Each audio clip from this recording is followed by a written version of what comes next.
China is many things. It's home to ancient ideas, and it's a society in constant change.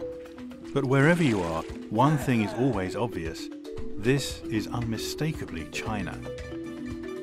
There's a Chinese way of getting things done, and it seems to be working. My name is Jonathan Clements, and I'm a writer and historian of East Asia.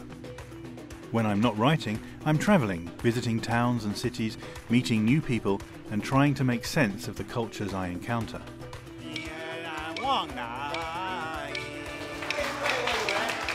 So now I've come to this extraordinary country to find out just what is the Chinese way.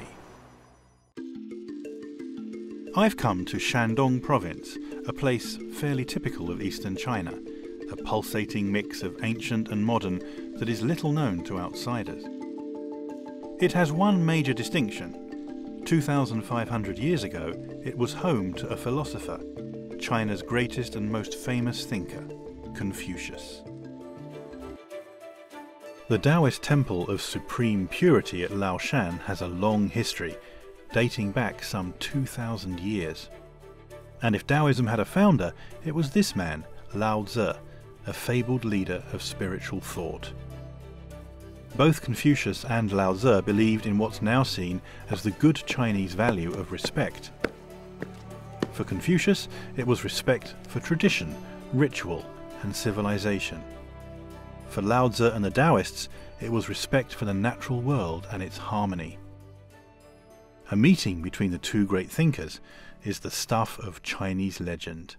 Confucius took his ideas about ritual and ceremony and mankind's place in the universe, and he presented them to the man who would become Lao Tzu, who was frankly unimpressed. And it's like he was criticizing him for thinking too hard. He said, "Your very quest for selflessness is itself selfish. You should just be at one with the universe. You should just be." For my last stop in Shandong, I'm travelling back in time again.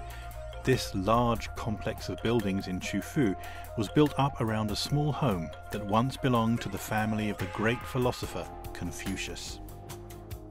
If there's a single sign that Confucius is important to the Chinese, it's the floods of people that come to visit his grave. Confucius was just a man, but he's revered like a god. People come from all over the world to find the final resting place of Confucius. But guess what? He's not here.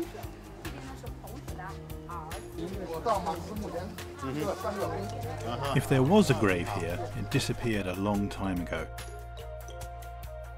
What remains today is merely symbolic. I'm not sure this matters though, because Confucius is alive and well, just down the road. I don't know how much influence Confucianism, with its formality and rituals, will end up having around the world, but it certainly underlies much of China's thinking.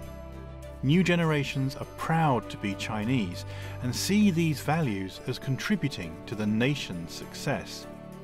Rituals, traditions, ceremonies, respect, honour, heritage, these all belong to the Chinese way.